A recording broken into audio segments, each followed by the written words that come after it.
이 시간에는 손바닥으로 하늘을 가리는 인생들이라는 제목을 가지고 함께 말씀을 나누도록 하겠습니다. 현실 도피, 현실 외면 어떻습니까? 조금 단어가 그렇게 긍정적으로 들리지는 않죠. 좀 좋게 들리지는 않죠. 그런데 우리에게 이런 일들이 필요합니다. 현실 도피, 또 현실을 외면하는 것이 가끔 필요하죠. 우리는 자신이 당한 현실에서 좀 거리를 두고 스트레스를 좀 경감하고 정서의 안정을 추구할 필요가 있죠. 현실과 거리를 두는 방법은 뭐 여행을 간다든지, 그죠? 친구들을 만나서 수다를 떤다든지, 뭐 영화를 본다든지, 아니면 방에, 요즘 젊은 분들 많이 하죠. 방에 딱 틀어박혀가지고 하루 종일 그냥 게임만 했으면 좋겠다. 뭐 그런 분들도 있고, 이게 일상에서 계속되어지며 문제가 되겠지만, 너무 스트레스가 심할 때, 그럴 때 한 번 정도는 그렇게 현실에서 조금 적당히 거리를 두고 앉아서 나의 생활에서 또 삶의 무게에서 조금 더 떨어질 필요가 있다는 것이죠. 만약에 그렇게 일탈을 한 이후에 다시 내 삶으로 돌아가지 않으면 물론 문제가 크겠지만, 우리가 삶으로 돌아가기 위한 그런 어떤 그 정신적인 그런 안정을 위해서 조금의 일탈, 현실 도피는 우리의 삶에 필요하다고 이렇게 생각이 됩니다. 그런데 우리가 다룰 수 없는 스트레스는 어떻게 될까요? 우리가 다룰 수 없는 스트레스. 여러분, 우리가 미친다라는 표현을 많이 하죠. 미친다라고 했을 때 우리가 맞닥뜨린 현실에 적당히 우리가 거리를 두고 그것들을 다룰 수 있으면 좋아요. 그 스트레스를 다룰 수 있으면 좋은데, 그것들을 다루지 못하면 어떻게 되는가? 내가 다룰 수 없는 현실이 내 앞에 맞닥뜨렸을 때 그 충격으로부터 나를 보호하기 위해서 우리가 이렇게 정신이 나가는 그런 미치는 일들이 일어나게 된다는 것이죠. 정신을 놓는다라는 것이 우리가 볼 때는 부정적일 수 있지만, 엄청난 현실을 맞닥뜨린 사람에게는 자기 자신을 지키기 위한 마지막 수단이었을 수 있다라는 것을 우리가 알아야 된다는 것이죠. 그래서 그런 현상들은 우리 안에 내재되어 있는 그런 보호 본능이라고 보면 될 것입니다. 나를 지키기 위해서, 내가 감당할 수 없는 스트레스를 지키기 위해서 내가 행할 수밖에 없는 그런 방법들이다라는 것이죠. 자, 이렇게 현실 도피, 현실 외면, 우리가 부정적으로만 생각해 왔는데 그런 것들이 일면 나를 살게 하는 긍정적인 효과도 있구나라는 사실을 우리가 이 시간 함께 나누었습니다. 그런데 오늘 저는 다른 관점에서 우리가 지금 하고 있는 현실 도피를 한번 생각해 보고 싶습니다. 우리의 삶을 한번 돌아보면 현실에 매우 집중하고 살아가고 있죠. 그렇죠. 우리가 왜 일을 하세요? 왜 사세요? 라고 물어보면 어느 누구도 명확히 대답을 못합니다. 처자식 먹여 살리려고 살아요 라고 하기에는 뭔가 내 인생이 너무 가치가 평가절하되는 것 같아서 그렇게는 말할 수 없을 것 같아요. 쾌락을 추구하기 위해서 삽니다. 저 돈 벌어가지고요, 여행 다니고 뭐 즐겁게 놀고 싶습니다 라고 말하기에도 뭔가 내 안에 양심이 그런 대답을 허락하지 않아요. 왜 사십니까? 라고 물어볼 때 누구도 선뜻 그 대답을 하지 못합니다. 물론 우리들은 얘기하겠죠. 하나님의 영광을 위해 살아갑니다 라고 얘기하겠지만, 믿지 않는 사람들, 또 이런 신앙을 뒷전으로 두고 생각해 볼 때 우리가 그렇게 얘기하는 게 어떤 답을 내는 게 쉽지가 않아요. 그런데 저는 이러한 현실에 집착하는 우리의 태도가 바로 우리가 정말 맞닥뜨려야 할 현실에 대한 도피라고 생각됩니다. 현실에 대한 외면이라고 생각돼요. 우리는 어떤 현실을 앞두고 있습니까? 우리가 이렇게 살아가다 보면 누구나 한 번은 다 죽게 되고 누구나 한 번은 다 하나님의 심판대 앞에 서게 되죠. 이것이 하나님께서 정해놓은 인생의 법칙이에요. 그런데 그 현실이 너무 두렵습니다. 너무 두려우니까 어떻습니까? 그 미래적인 그런 하늘의 그런 것들을 바라보지 않고 이 현실에만 열심히 집착해요. 왜 사는지 물어보면 답도 못하면서 무작정 살아가요. 그리고 스스로를 마취시킵니다. 나는 내 자식을 위해서라도, 나는 어떤 꿈을 이루기 위해서라도, 나는 어디를 가기 위해서라도 나는 일을 해야 돼, 일을 해야 돼, 일을 해야 돼 라고 얘기해요. 우리가 진짜 맞닥뜨려야 할 그 현실을 도피하고 외면하고 이 세상에만 눈을 두는 거예요. 제가 말하는 현실은 바로 그것입니다. 우리가 지금 살고 있는 이 눈에 보이는 세상의 현실이 아니라 우리가 누구나 다 지나야 할 하나님의 심판대 앞을 가야 된다는 그 현실. 그 현실을 우리가 외면하고 있어요. 여러분, 매트릭스라는 영화 보셨습니까? SF 영화의 신기원을 열었다는 그 매트릭스. 그 매트릭스에 보면 미래에 대한 이야기를 얘기하고 있는데요. 미래에는 AI, 인공지능이 이제 이 세상을 지배하게 돼요. 그래서 인간은 어떤 존재로 전락하게 되냐면 그 AI의 에너지를 대는 그 에너지원으로밖에 존재하지 않아요. 그래서 나무 같은 게 이렇게 기둥이 쭉쭉 서 있는데 거기에 사람의 신체들이 그 안에 다 누워 있습니다. 그래서 이 체열을 가지고 에너지를 계속해서 만들어내요. 그런데 사람이 그렇게 살면 누구나 다 거부할 거 아닙니까? 그래서 AI가 머리를 씁니다. 어떻게 하냐면 가상의 현실을 만들어 놓고 실제는 내가 여기에 누워서 체온으로 이 기계를 움직이게 하는 일을 하고 있지만 내 머릿속은 가상의 현실을 지금 체험하고 있는 거예요. 그런데 내가 지금 AI에게 체온을 빼앗기고 있고 그리고 내가 보는 이 세상은 가상의 현실이다라는 것을 깨달은 몇 사람들이 있어요. 깨달은 몇 사람들이 있어요. 그래서 그 사람들은 이 인간을 해방시키기 위해서 싸워요. 이렇게 인간은 살아서는 안 된다. 저놈하다. 그래서 그 AI에 지배된 그 사람들을 구출해내기 위해서 삽니다. 소수예요. 그런데 그 중에 한 사람이 배신을 하죠. AI에게 넘어가요. 그런데 왜 넘어갑니까? 그 사람이 얘기를 해요. 뭐라고 얘기하냐면 내가 가상의 현실이나 AI에게서 해방돼서 사는 건 좋은데 이런 삶은 나는 싫다는 거예요. AI에게 쫓기고 맛있는 거 못 먹고 차라리 가상의 현실이라도 좋으니까 맛있는 음식을 먹는 것 같이 내 혀가 그렇게 속임을 당했으면 좋겠다. 내가 좋은 것을 보는 것처럼 내 눈이 속임을 당했으면 좋겠다. 그렇게라도 살면 좋겠다라고 얘기해요. 그의 현실은 뭡니까? AI에게 지배되어 있는 거짓된 삶을 살아가고 있는 삶이 현실이에요. 그런데 그게 너무 싫은 거예요. 그 현실을 맞닥뜨리는 게 너무 고통스러운 거예요. 그래서 제 발로 그냥 AI의 에너지원으로 살기를 원해요. 그리고 나에게 가상의 현실만을 주세요라고 얘기해요. 저는 이 매트릭스 안에 있는 이 모습이 우리에게 많이 담아 있다고 생각해요. 많은 사람들이 본능적으로 두려워하고 있습니다. 본능적으로 두려워해요. 여러분, 죽음에 대해서 생각하면 어떻습니까? 죽음에 대해서 생각할 때 막 웃고 즐기는 사람은 없죠. 본능적으로 우리는 죽음에 대한 두려움이 있어요.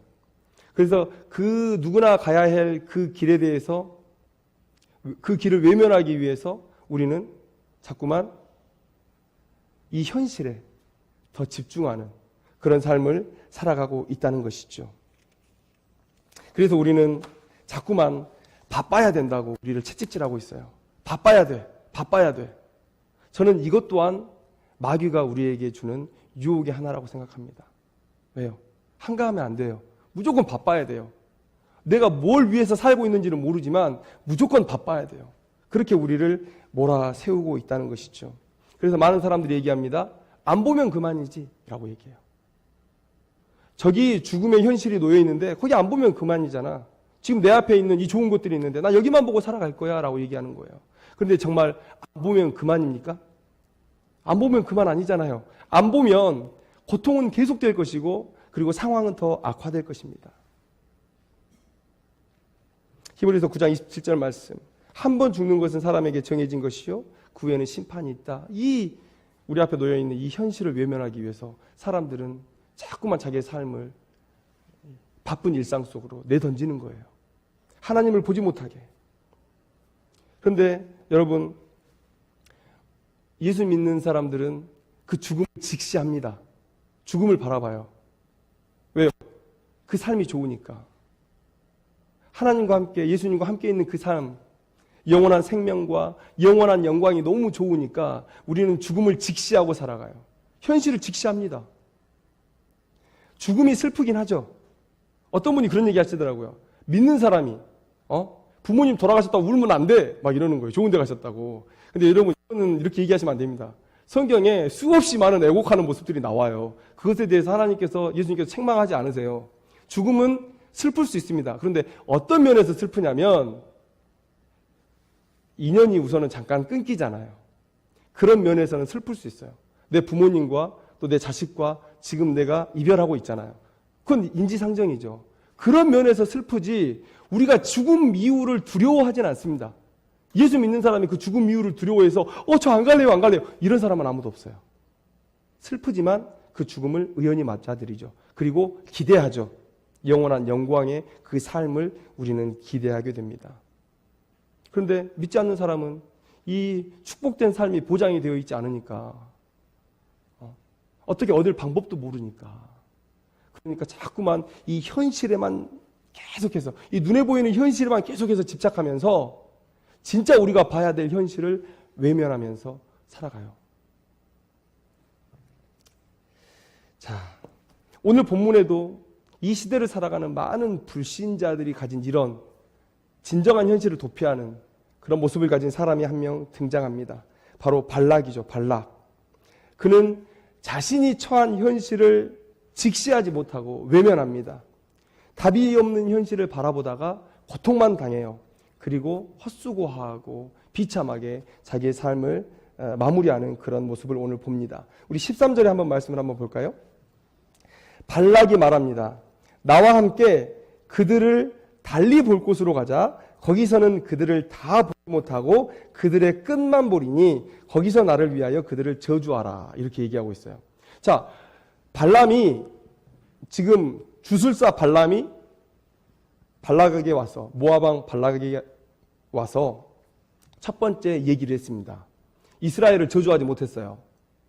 그런데 이 발락은 전쟁을 하기 전에 이 발람의 저주가 꼭 필요하거든요. 발람이 저주를 하면 전쟁에서 이길 것 같거든요. 그래서 첫 번째 저주에서 실패하자 이 발람을 데리고 다른 곳으로 이동합니다. 그리고 나서 그의 뜻이 뭐예요? 달리 볼 곳으로 가자는 거예요. 이스라엘 백성들 지금 200만 명이 넘는 엄청난 이스라엘 백성들이 지금 모압 평지에 지금 와 있잖아요. 그러니까 그것을 다 보니까 발람이 이 위세에 압도되어 가지고 지금 저주를 못 하는구나. 그래서 이 봉우리나 이런 것들로 인해서 조금은 가려진 곳으로 이 발람을 데리고 가서 한 10만 명, 20만 명만 보고 그리고 또 아녀자들이 많이 있는 그런 무리들을 보고 그들을 저주할 수 있지 않을까. 그런 생각을 하는 거예요. 여러분 근데 이 본문 읽어보면 아시겠지만 이 생각이 얼마나 어리석은지 아시겠죠?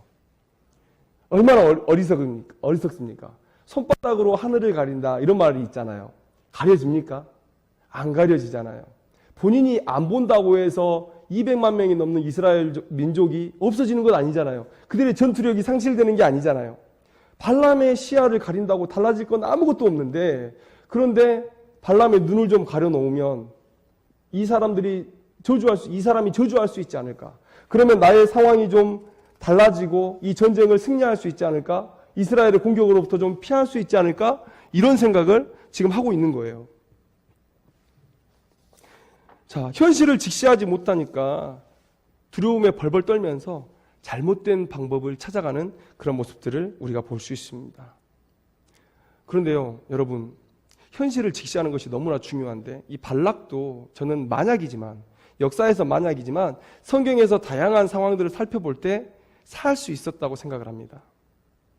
자, 발락에게 오기 전에 이 이스라엘 민족이 만났던 세 족속이 있습니다. 우리가 보통 앞에 사례들을 연구하면 그 사례들의 공통점과 차이점을 분석해가지고 삶의 교훈을 삼죠. 대부분 그렇죠. 그러면 만약에 이스라엘을 만나서 살아났던 민족이 있다면 왜 살아났는지, 그리고 이스라엘 백성들을 만나서 멸망당한 민족이 있다면 왜 멸망을 당했는지 알면 이 발락이 어떤 행동을 해야 될지를 알 수 있을 거예요. 자, 제일 처음에 에돔을 만났습니다. 에돔을 만났는데 에돔은 멸망하지 않았어요. 왜요? 에돔은 적극적으로 이스라엘에게 적의를 나타내지 않았어요. 내 땅에 들어오는 건 막았지만 그러나 내 땅을 지키기 위해서 병사들을 세워놨을 뿐이지 이 이스라엘 백성들이 지나는 길에서 그 자리를 막든지 공격하든지 이런 행동을 하지 않았다는 거예요. 그런데 그 이후에 만났던 아모리 그리고 바산 족속들은 어떻게 했냐면 이스라엘과 싸우기 위해서 진을 치고 기다렸어요. 이스라엘에게 명확히 저기를 드러냈어요. 그러니까 이스라엘이 그 길을 지나가기 위해서는 그들을 이기지 않고는 지나갈 수가 없게끔 만들어 놓은 거예요. 이스라엘의 선택권이 없었어요. 전쟁에서 이기는 수밖에 없었어요. 그러면 그 세 가지의 상황을 살아난 에돔 민족 그리고 멸망당한 아모리와 바산 민족을 봤다면 그러면 명확히 결론이 나오죠. 이스라엘에게 이빨을 감추면 돼요. 이스라엘과 싸우려고 하지 않으면 돼요. 그러면 살 수 있습니다. 그리고 우리가 조금 더 사례를 연구하면 우리 가나안 땅에 들어갔을 때 기브온이라는 족속이 있죠. 기브온 족속. 가나안 땅에 매우 큰 성을 가진 족속이었어요. 그런데 기브온이 삽니다. 기브온이 살아요. 하나님께서 가나안 땅 진멸하라고 하셨잖아요. 그런데 기브온 족속은 삽니다. 매우 굴욕적인 모습으로 이스라엘에게 와서 화친을 청하죠. 속아서 화친은 했지만 그러나 하나님의 이름으로 약속을 한 것이기 때문에 살려둬요. 그런데 하나님께서 어떤 방법으로 이 기브온을 쓰시냐면 성소에 물기 있는 사람으로써요. 나무 패고 물기 있는 사람으로써요. 뭡니까? 이스라엘의 하나님을 위해 봉사할 수 있는, 과거의 헛된 우상을 버리고 하나님을 섬길 수 있는 백성으로 만들어서 그 땅에서 살게 하시는 거예요. 가나안 땅에 있는 진멸해야 될 족속 기브온도 하나님께서 살리셨는데 우리가 성경을 자세히 읽어보면 요단강 동편 땅, 그 땅에 있는 민족들을 적극적으로 진멸하라는 하나님의 명령이 없어요.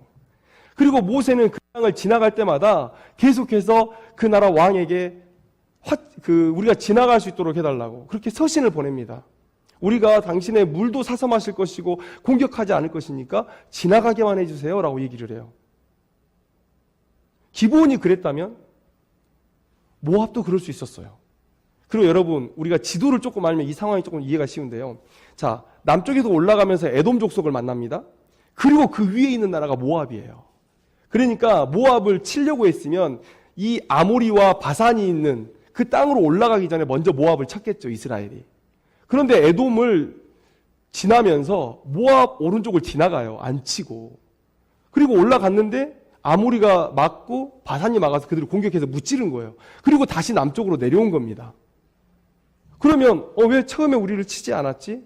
라고 생각했을 때 야, 우리를 죽이는 게, 우리를 진멸하는 게 이스라엘의 원래 목적은 아니구나라는 것을 알 수 있었어요. 여러분 생각해 보십시오. 여리고성의 기색 라합도 알았잖아요. 너희들의 하나님은 상천하지의 하나님이다.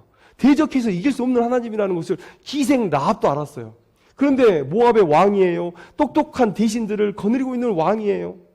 모사들을 거느리고 있는 왕이에요. 그러면 모압은 어땠을까요? 현실을 직시할 수만 있었으면 이스라엘이 우리가 감당할 수 있는 그런 민족이 아니다. 그들의 신은 여호와 하나님이다 라는 것을 직시할 수 있었으면 그들은 살 수 있었다 라고 만약이지만 여러 가지 상황을 가지고 말씀을 드립니다. 그런데 이들이요, 현실을 외면했어요. 이스라엘과 싸워야 되겠다.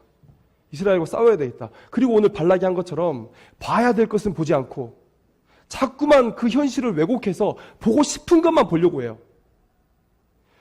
너 싸우면 진다, 너 싸우면 진다 계속 얘기하고 있어요. 하나님의 백성과 싸우는 거 아니다 라고 얘기하지만 계속해서 뭐합니까? 싸우려고 이길 수 있는 상황을 만들기 위해서 계속해서 발람을 억압하고 있어요. 발락이요, 끝까지 이 발람의 예언을 외면했습니다. 4번에 걸쳐서 발람이 예언을 했는데 다 외면했어요. 그리고 이 발락이 어떻게 멸망하냐면, 자, 우리가 성경책 뒤에 보면 그 25장에서 음행 사건이 벌어져요.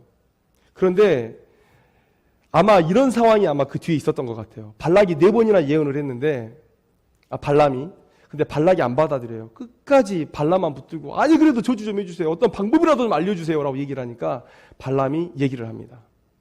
하나님께서 지키시는 하나님의 백성과 싸워서는 이길 수 있는 방법이 전혀 없습니다. 그러면 딱 방법이 하나 있어요. 이스라엘을 이길 수 있는 방법 딱 하나. 하나님이 이스라엘을 치게 하면 되는 거예요. 그래서 이스라엘 백성으로 하여금 하나님께서 싫어하시는 가증한 짓을 하게 해요. 그게 뭡니까? 음행하는 거예요. 이방 제단에 가서 같이 춤추고 놀고 그렇게 하는 거예요. 그래서 이 얘기를 들은 이 발락 왕이 젊은 아름다운 여자들을 이 이스라엘 진영으로 보내가지고 우리 같이 우리의 신에게 예배합시다. 미인계를 써요. 그래서 데리고 갑니다. 그래서 24,000명이 죽임을 당해요. 비느하스의 용기 있는 행동이 없었다면 아마 더 많은 사상자가 났을 수도 있을 상황이에요. 그래서 나중에 이 발람도 우리가 오늘 본문만 보면 대단히 하나님의 말씀을 순종한 것 같이 보이지만 마지막에 이런 행동을 했기 때문에 죽임을 당합니다. 그리고 이 모압도 모든 남자들이 다 죽임을 당하고, 그리고 남자와 동침한 경험이 있는 모든 여자들도 다 죽임을 당하고, 그 땅이 완전히 황폐화되는 그런 멸망을 당하게 되죠. 자, 오늘 우리에게 주시는 교훈은 무엇입니까? 이 말씀이 우리에게 주시는 교훈은 무엇입니까? 이 세상 사람들의 모습, 예수님의 복음을 외면하는 이 세상 사람들의 모습이 이 발락에게서 보여져요. 현실을 외면합니다. 우리가 누구나 다 죽음을 당할 것이고, 그리고 하나님의 심판대 앞에 설 것이라는 이 상황을 외면해요. 본능적으로 두려움은 가지고 있어요. 이 두려움을 이기기 위해서 현실을 외면합니다. 아니요, 그렇게 두려움을 가졌다면 하나님께 나아오면 돼요. 여러분, 우리가 사도행전의 말씀을 한번 찾아보죠. 사도행전 2장 37절 말씀을 한번 찾아봅시다.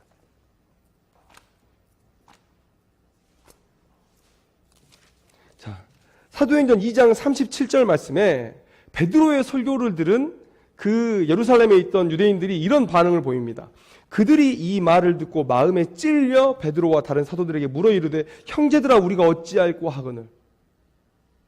자기들이 예수를 죽였다는 그 현실 앞에 두려웠어요. 마음에 찔렸어요. 그런데 이 사람들은 소망이 있었어요. 왜요? 사도에게 묻습니다. 우리가 어찌해야 합니까? 라고 물어요. 그런데 자, 7장 54절 한번 볼까요? 7장 54절을 보면 이렇게 기록하고 있습니다. 스데반의 설교를 들은 그 무리가, 유대인 무리가 이렇게 반응합니다. 그들이 이 말을 듣고 마음에 찔려 그를 향하여 이를 갈았다라고 얘기하고 있어요. 물론 원어로 보면 마음이 찔렸다는 그 표현이 다릅니다. 달라요. 그러나 오늘 성경을 번역했던 오늘 성경 번역가는 똑같이 마음이 찔렸다라고 표현하고 있어요. 근데 이것은 틀린 번역은 아니라고 생각해요. 우리가 어떤 행동을 취하기 위해서 먼저 감정에 동요가 있어야 되거든요. 그 감정의 동요를 지금 마음이 찔렸다라는 표현을 쓰고 있는 거예요. 자, 예수 그리스도의 복음이 선포됐습니다. 누구나 자기의 죄성으로 인해서 마음에 찔려요. 야, 내가 그동안 예수님 모르고 하나님 모르고 살았구나. 누구나 마음이 찔리는데 다 두 가지 반응을 합니다. 하나님께서 예수 그리스도를 메시아로 보냈다는 그 사실. 그 사실을 직시하고 받아들이는 사람은 구원의 길로 나아갈 거예요. 구원은 너무 쉬우니까. 그런데 죄성에 휩쓸려 가서 이렇게 이를 갈면서 예수 그리스도의 복음에 적대적인 반응을 보이는 사람들이 있을 수 있어요. 그런 사람들이 바로 발락과 같은 사람이죠. 하나님을 대적하면 무조건 죽게 됐습니다. 하나님을 대적하는 자는 무조건 지게 되어 있는 거예요. 그래서 현실을 직시하고 어떻게 하면 나의 이 두려움, 이 본능적인 두려움을 해결할 수 있을까라고 해서 나아와야 돼요. 여러분, 병원에 자주 가시는 분들이 오래 산다고 얘기하죠. 병 키우지 않고 조그말 때 바로바로 쉽게 또 효과적으로 처치할 수 있으니까 그래요. 그런데 나 건강하다고 내 몸 믿고 그렇게 버티다가는 나중에 큰 병 돼서 병원 찾아오는 분들이 있어요. 여러분, 현실을 외면하면 상황을 악화시킬 뿐이에요. 하나님을 대적하면 상황을 너무너무 악화시킬 뿐이에요. 하나님의 편에 서는 것, 그것만이 우리가 사는 길이다라는 사실을 우리가 기억해야 됩니다. 또 오늘 우리 예수 그리스도를 믿는 우리들에게는 어떤 적용점이 있습니까? 민수기 23장 9절 말씀에 발람이 예언합니다. 이 백성은 홀로 살 것이다 라고 얘기해요. 홀로 살 것이다. 자, 이 가나안 정복 전쟁에서 유일한 승리자는 이 이스라엘 백성이 될 것이다. 그런데 이 이스라엘 백성은 무엇으로 상징됩니까? 이 시대에 예수 그리스도를 주로 고백하는 우리 모든 사람들이 다 하나님의 백성이요, 이 시대의 이스라엘이에요. 그러면 오늘 이 백성은 홀로 살 것이다 라는 이 발람의 입을 통해서 주시는 하나님의 이 귀한 말씀은 무엇입니까? 결국은 생명을 얻고 이기는 자는 우리들이 될 것이라는 거예요. 최후의 승리자는 이 이스라엘이요, 이 신약 시대의 교회가 될 것이다 라는 것을 오늘 하나님께서 발람을 통해서 우리에게 선포해 주고 있다는 것이죠. 오늘 우리가 이 사실을 깨달아야 됩니다. 이것이 발람의 예언이에요. 무조건 하나님의 편에 서야 돼요. 무조건 순종하는 자리에 서야 돼요. 발락도 마찬가지고 모압도 마찬가지고 가나안의 모든 백성도 마찬가지고 이 시대를 살아가는 우리들도 마찬가지예요. 하나님의 편에 서는 자가 살고 하나님을 대적하는 자가 죽임을 당할 것입니다. 우리가 현실을 도피한다고 해서 이 현실이 달라지지 않아요. 누구에게나 한번 죽음이 임할 것이고 그 이후에는 하나님의 심판이 있을 이 현실은 절대 달라지지 않습니다. 하나님을 분노하게 하지 않았으면 좋겠습니다. 우리가 눈을 돌린다고 우리가 맞닥뜨린 현실, 또 맞닥뜨려야 할 현실이 사라지는 것도 아닙니다. 죽음을 직시하고 또 심판을 직시하고 우리의 죽음을 준비하고 심판을 준비하는 우리 인생들이 되기를 소망합니다. 이런 인생들만이 이 세상에서 평안하고 또 의미 있는 삶을 살 수 있을 것을 믿습니다. 기도하겠습니다.